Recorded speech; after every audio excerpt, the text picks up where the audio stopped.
On the 8th day of December in 1941, a young Japanese naval officer named Kazuo Sakamaki found himself sitting in confinement on Sand Island in Honolulu, within the territory of Hawaii. His status was unprecedented. He had become the very first prisoner of war taken by American military forces from the Japanese Empire. Just one day prior to this moment, Sakamaki had been in command of a two-man midget submarine, participating in what would become the infamous assault on Pearl Harbor. He had entered that battle with a mind fully prepared for death in service to his emperor, accepting that sacrifice as his highest duty. Instead, after his vessel ran aground on a coral reef, he had washed up on the shores of Waimanalo Beach, finding himself facing a circumstance that no training from the Imperial Japanese Navy could have possibly equipped him to handle. He would have to survive as a captive of the enemy. When his American captors presented him with his initial meal while under their custody, Sakamaki encountered something that would mark the beginning of a complete dismantling of everything he believed about the world, warfare, and his enemy. The precise details of what comprised that first meal have not been preserved in historical documentation, but what historians can confirm with certainty is that American military regulations mandated that prisoners of war must be provided with identical rations to those given to American servicemen, in accordance with the standards established by the Geneva Convention. This procedural requirement meant that Sakamaki, who had been anticipating brutal torture and deliberate starvation, instead found himself receiving sustenance that in all likelihood surpassed in quality and quantity anything he had consumed during his many months of service in the Japanese military. The profound change that commenced with Sakamaki's experience would ultimately reach approximately 5,000 Japanese soldiers who fell into American hands throughout the Pacific theater of operations during the years spanning 1942 through 1945. This figure appears remarkably small when placed alongside the staggering number of 378,000 German prisoners held by the Americans, yet the significance of these Japanese captives extends far beyond what mere statistics might indicate. Every single Japanese soldier who survived to become a prisoner had managed to overcome what was perhaps the most deeply ingrained principle of their military conditioning: the absolute conviction that choosing death was infinitely preferable to accepting the disgrace of capture. Their subsequent encounters with American provisions and treatment protocols would proceed to shatter whatever remained of their beliefs about their adversaries, about their own nation, and about the fundamental nature of warfare itself. The progression from being a Japanese soldier to becoming an American prisoner commenced with the actual moment of capture, an experience that contradicted every single expectation that had been methodically planted during Japanese military indoctrination. The Field Service Code issued by the Imperial Japanese Army in January of 1941 stated in unmistakable terms, "Do not live in shame as a prisoner, die, and leave no ignominious crime behind you." Japanese servicemen received instruction that Americans would inflict torture upon any prisoners, would mutilate their bodies, and would ultimately execute them, which meant that suicide represented the sole honorable course of action once capture appeared inevitable. The actual reality, however, proved to be dramatically different from these dire warnings. Historical documentation compiled from Marine Corps and Army units operating across the Pacific region confirms that standard operational procedures governed the treatment of captured Japanese soldiers. These men received prompt medical attention, were given water and nourishment from American field rations immediately upon capture. This humane treatment was not some elaborate propaganda display staged for the benefit of outside observers, but rather represented standard military protocol, motivated in part by the practical necessity of obtaining intelligence information from prisoners and in part by American commitment to adhering to international conventions governing the conduct of warfare. The journey to permanent detention facilities provided what could be considered the second phase of psychological impact upon these prisoners. In stark contrast to the horrific conditions aboard the hell ships that Japan employed to transport Allied prisoners of war, where hundreds of men perished in airless cargo compartments, Japanese prisoners found themselves traveling aboard regular American transport vessels. They were allocated actual sleeping bunks, provided with blankets, and received regular meals throughout the duration of their Pacific crossing. While detailed personal accounts from most Japanese POWs documenting these voyages remain unavailable to historians, American military records substantiate that Japanese prisoners received standard Navy rations during their transport, consisting of 3 meals served daily that included items such as beans, bread, preserved meat products, vegetables, and coffee. The moment of arrival on American soil delivered what was perhaps the most psychologically devastating blow to the ideology of Japanese militarism. The ships carrying Japanese prisoners of war typically made port at Angel Island, situated in San Francisco Bay, where the captives underwent administrative processing before being distributed to permanent detention camps scattered across the American interior. Kazuo Sakamaki reached Angel Island on the first day of March in 1942, arriving simultaneously with 172 Japanese Americans who had been placed under arrest following the Pearl Harbor attack. From this initial processing point at Angel Island, Japanese POWs were dispersed to various camp facilities, with the largest concentration eventually being housed at Camp McCoy in Wisconsin. Camp McCoy would develop into the most substantial facility for Japanese prisoners of war anywhere within the continental boundaries of the United States, ultimately holding 2,700 Japanese prisoners at its maximum capacity. The facility had been rapidly converted from what had previously served as a civilian conservation corps installation, then expanded substantially to accommodate prisoners from all of the Axis powers. By the time the war reached its conclusion, McCoy held roughly 3,000 German prisoners, 2,700 Japanese prisoners, and an additional 500 Korean prisoners who had been conscripted into service by the Japanese military apparatus. The living conditions that Japanese prisoners encountered at Camp McCoy completely demolished every expectation they had harbored regarding how prisoners would be treated. The barrack buildings, while certainly basic when measured against typical American civilian standards, featured amenities and conveniences that exceeded what the majority of Japanese soldiers had experienced even within their own military installations. Steam heating systems maintained comfortable temperatures, electric lighting illuminated the buildings, hot water flowed from taps, flush toilets provided modern sanitation facilities. Each individual building had been constructed using more timber than could be found in entire Japanese villages during the wartime period of severe scarcity. The camp hospital contained X-ray equipment, surgical instruments, and pharmaceutical supplies that had become completely unavailable even within Japanese military hospitals as early as 1942.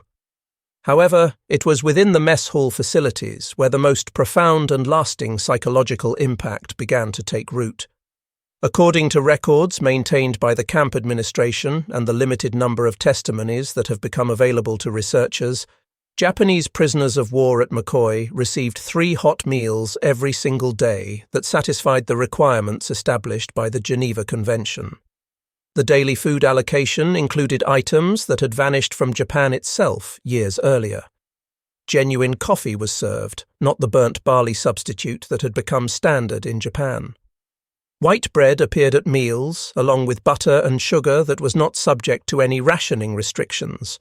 Fresh milk was available, as were eggs and meat served at nearly every meal. The camp authorities, demonstrating recognition of cultural differences, implemented special arrangements specifically for the Japanese prisoners.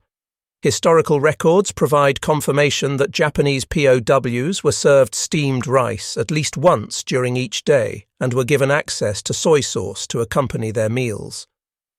Chopsticks replaced the standard Western utensils.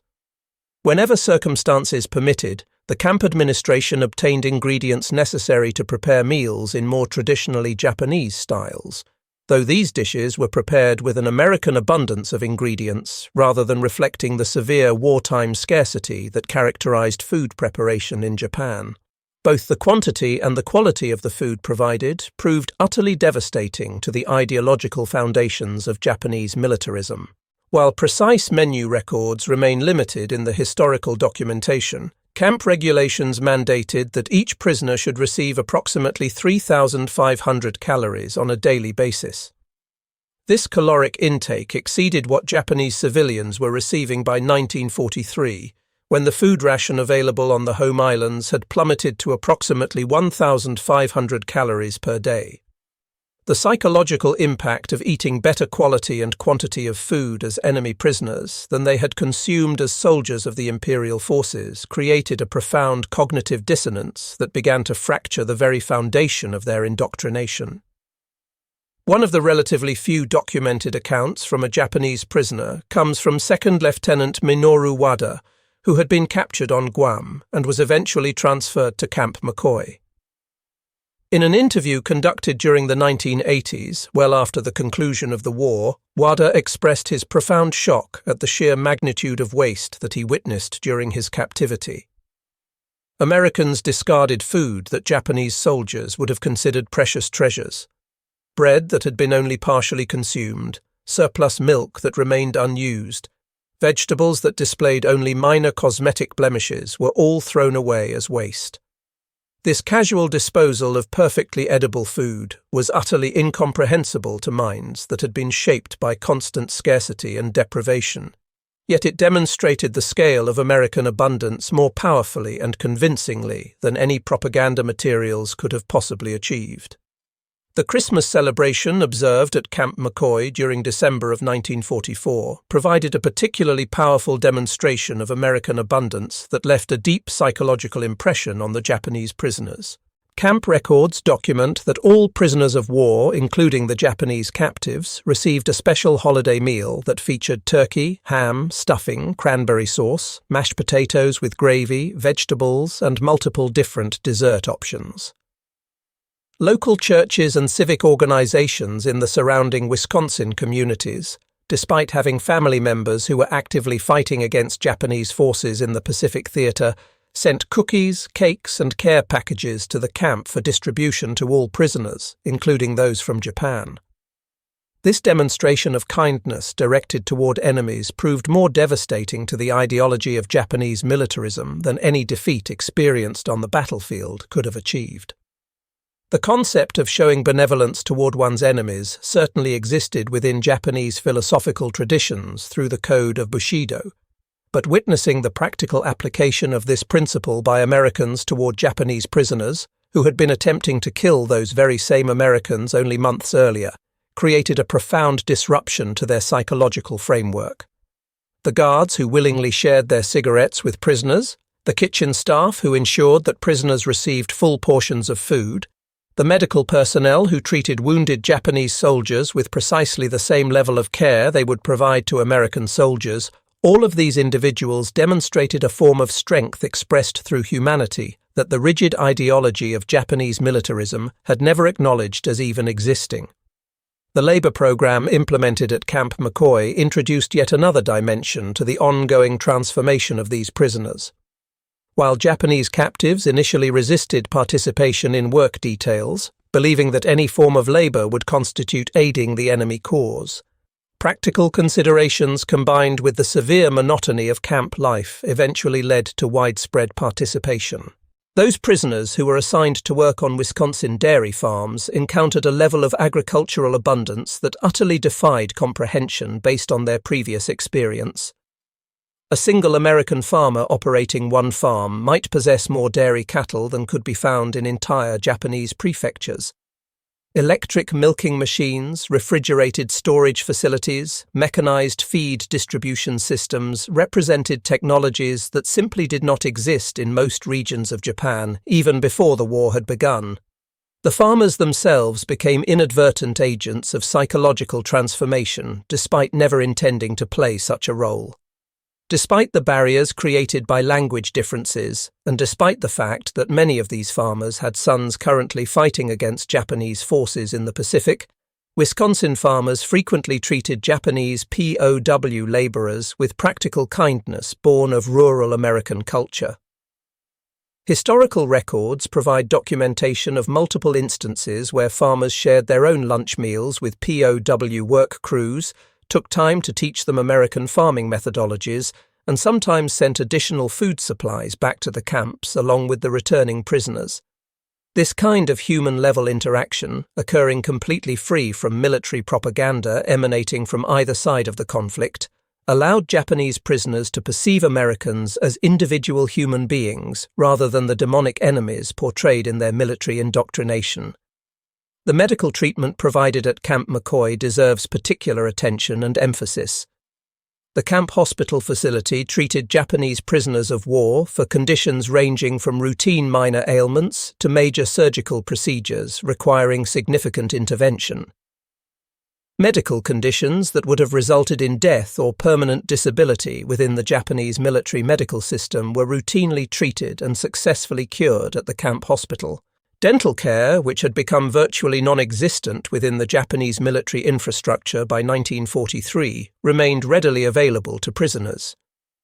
Prisoners received corrective eyeglasses when needed, hearing aids for those with auditory impairments, and prosthetic devices as circumstances required.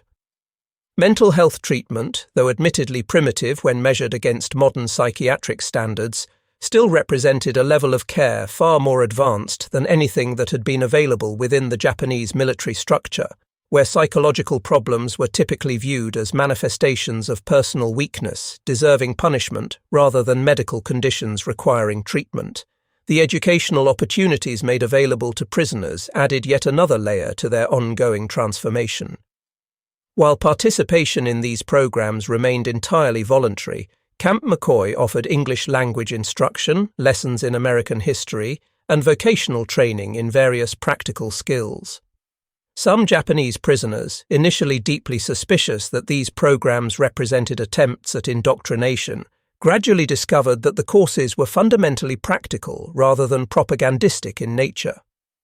Learning to speak and read English, developing understanding of American agricultural and industrial methodologies, and gaining vocational skills all became recognized as valuable ways to prepare for an uncertain post-war future that none of them could clearly envision. The camp library facility, stocked with American magazines and newspapers, though these publications were censored to remove specific military information, provided windows into American civilian society that contradicted every single aspect of Japanese propaganda about the United States.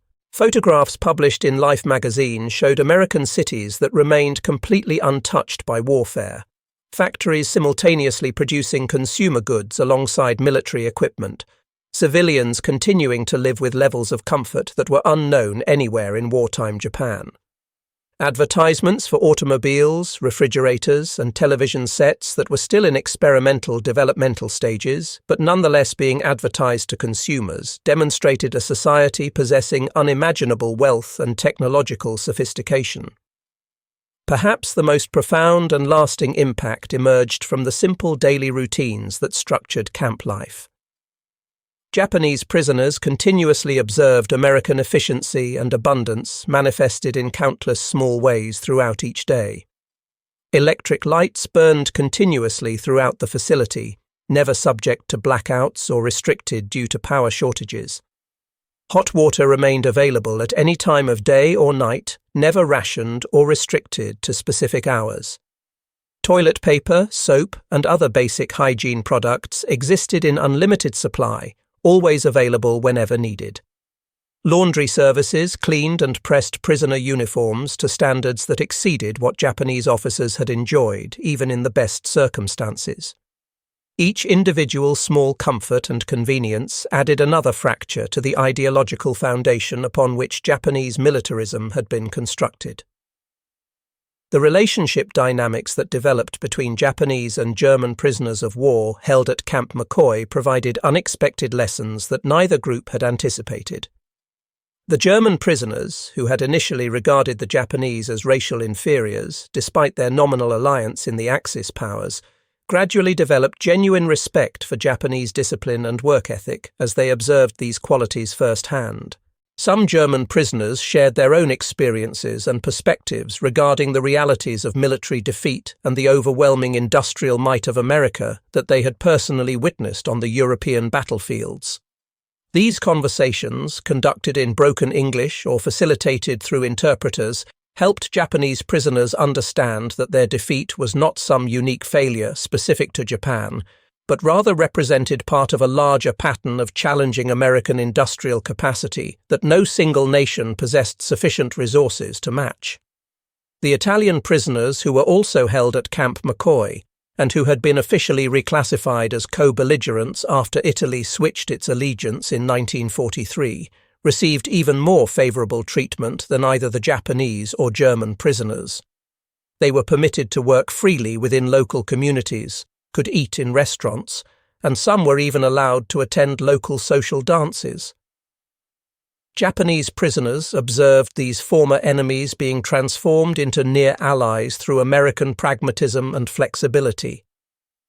This remarkable flexibility and apparent lack of permanent, implacable hatred contradicted the rigid Japanese military worldview in which enemies remained enemies in perpetuity, forever, and without possibility of reconciliation. By the early months of 1945, news regarding American military advances across the vast Pacific theater reached Camp McCoy through newspapers and radio broadcasts that prisoners were permitted to access.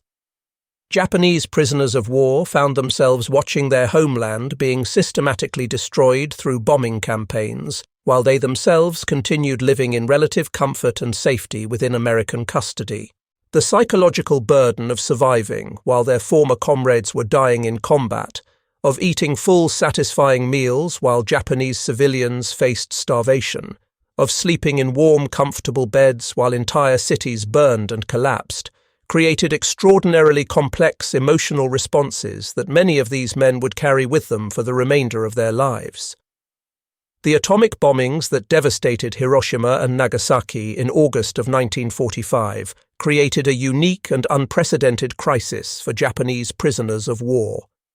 Horror at the scale of destruction mixed with relief that a costly invasion of the home islands had been avoided, but most profoundly, the existence and employment of atomic weapons confirmed American technological superiority in the most dramatic and undeniable manner possible.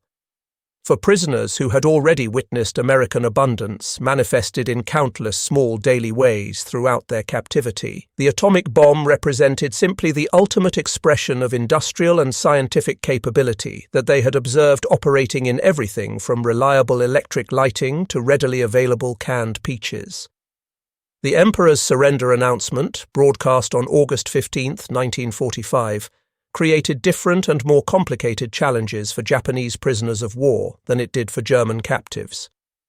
While German prisoners were generally eager and anxious to return to their homeland, many Japanese POWs harbored deep fears about repatriation to Japan.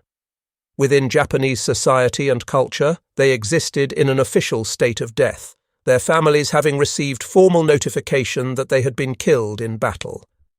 To return home alive meant bringing shame not only upon themselves personally, but upon their entire extended families as well. Some prisoners at Camp McCoy reportedly made formal requests to American authorities asking to remain permanently in the United States rather than face the profound disgrace and social stigma of returning to Japan as survivors who had accepted the shame of capture. American authorities began preparing Japanese prisoners of war for eventual repatriation with an unexpected degree of sensitivity and cultural awareness. Camp officials arranged for counseling sessions to help prisoners prepare mentally for their return.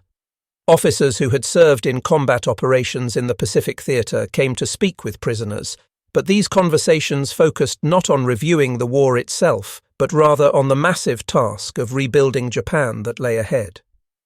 The consistent message communicated to the prisoners emphasized that Japan would desperately need educated, skilled workers to accomplish reconstruction.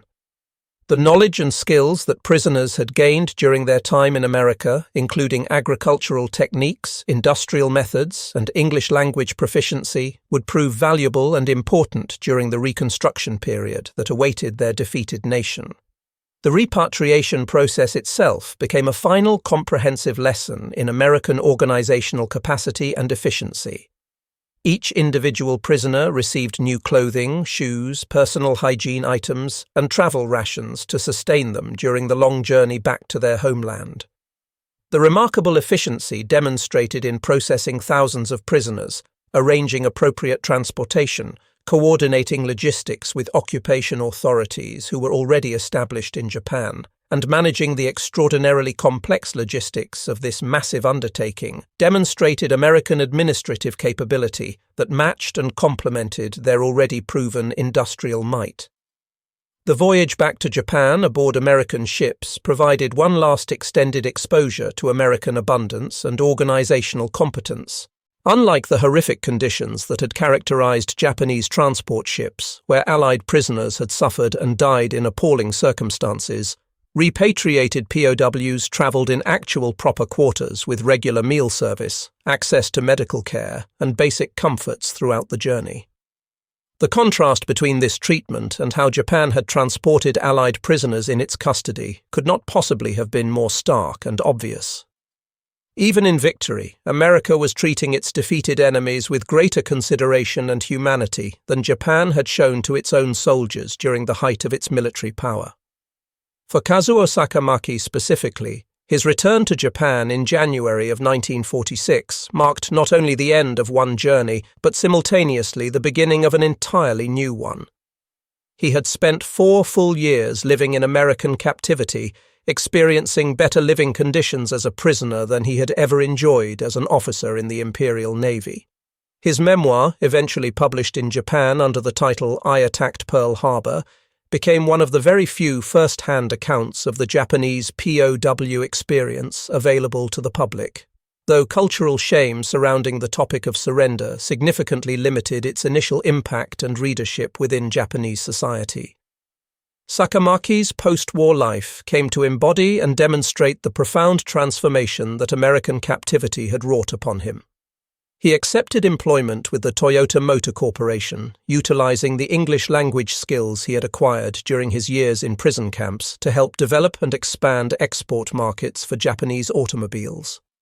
He eventually rose to become president of Toyota's Brazilian subsidiary operation, successfully building international business relationships that would have been absolutely impossible without the experiences and knowledge he had gained during his time as a prisoner. When journalists and historians asked him about his wartime experiences in his later years, Sakamaki consistently chose to emphasize not the shame associated with his capture, but rather the valuable lessons he had learned about fundamentally different ways of living and thinking about the world. The broader, longer-term impact of Japanese POW experiences on post-war Japanese society remains extraordinarily difficult to quantify with precision, largely because so remarkably few of these former prisoners ever spoke publicly about their years in captivity. The deep shame culturally associated with survival as a prisoner meant that the vast majority never discussed their wartime experiences even with their own family members in the privacy of their homes. Yet their influence can nevertheless be traced in subtle but significant ways throughout post-war Japanese society, if one knows where to look for the evidence. Many former prisoners of war found employment opportunities with American occupation forces serving as interpreters and liaison officers, putting to practical use the English language skills they had learned in the camps. Others applied the agricultural and industrial knowledge they had gained from their prison labor assignments to help rebuild Japan's utterly devastated economy. Some became quiet advocates for international cooperation and cultural exchange programs, having experienced firsthand through their captivity that former enemies could indeed coexist peacefully and even prosper through cooperation. While they rarely, if ever, spoke directly of their specific prisoner experiences, their actions and choices clearly reflected lessons they had absorbed and internalized during their time in American camps. The stark contrast between American treatment of Japanese prisoners of war and Japanese treatment of Allied prisoners became a powerful, if largely unspoken, influence on post-war Japanese attitudes and national reflection. While exact statistical figures vary somewhat depending on the source, approximately 40% of American prisoners of war died while in Japanese captivity, compared to less than 1% of Japanese prisoners of war who died while in American custody. This massive disparity in death rates, when it gradually became known to the Japanese public, contributed significantly to Japanese national reflection on wartime conduct and post-war commitment to international humanitarian standards and conventions.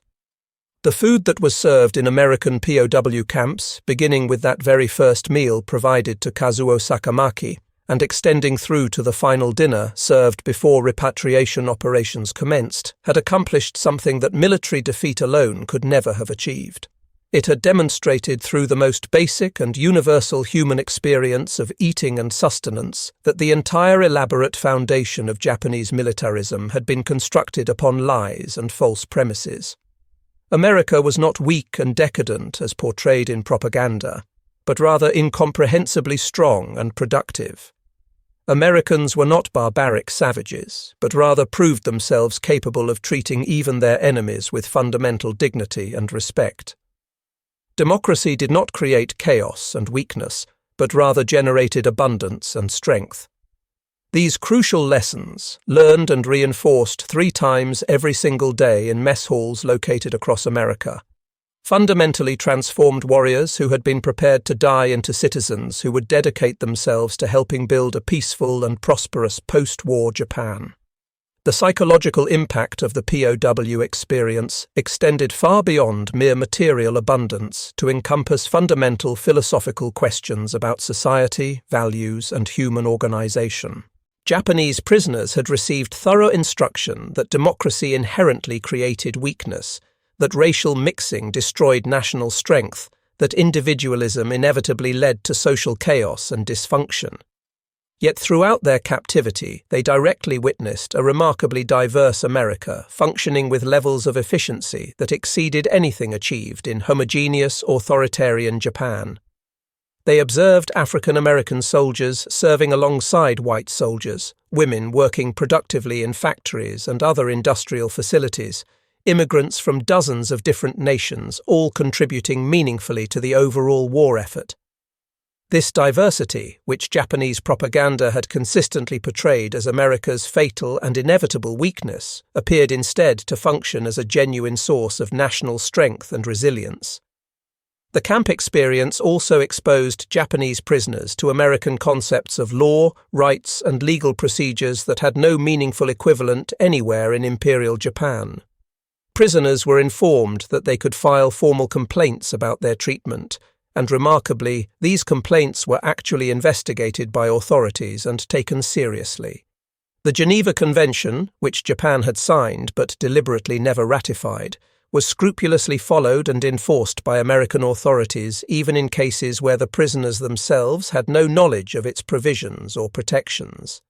Guards who mistreated prisoners in violation of regulations faced genuine punishment and disciplinary action. This consistent application of rule of law, extending even to treatment of enemy captives, demonstrated a form of national strength expressed through principled self-restraint that contradicted absolutely everything about the might makes right ideology that had dominated Japanese militarism. The religious freedom that prevailed within the camps provided yet another profound revelation to prisoners. Buddhist prisoners were permitted to practice their faith openly and without restriction, despite America being a predominantly Christian nation currently engaged in total war against a Buddhist nation. Christian missionaries did visit the camps and made their faith available to prisoners, but participation in religious services remained entirely voluntary and was never forced or coerced in any manner. Some prisoners encountered Christianity for the first time, not as an instrument of Western imperialism as they had been taught, but rather as a personal faith actively practiced by guards and volunteers who consistently demonstrated genuine kindness in their actions. This practical religious tolerance directly contradicted Japanese propaganda regarding American cultural imperialism and religious intolerance. The interactions that occurred with American civilians, though necessarily limited by security considerations, but nonetheless significant in their impact, left enduring impressions on the prisoners.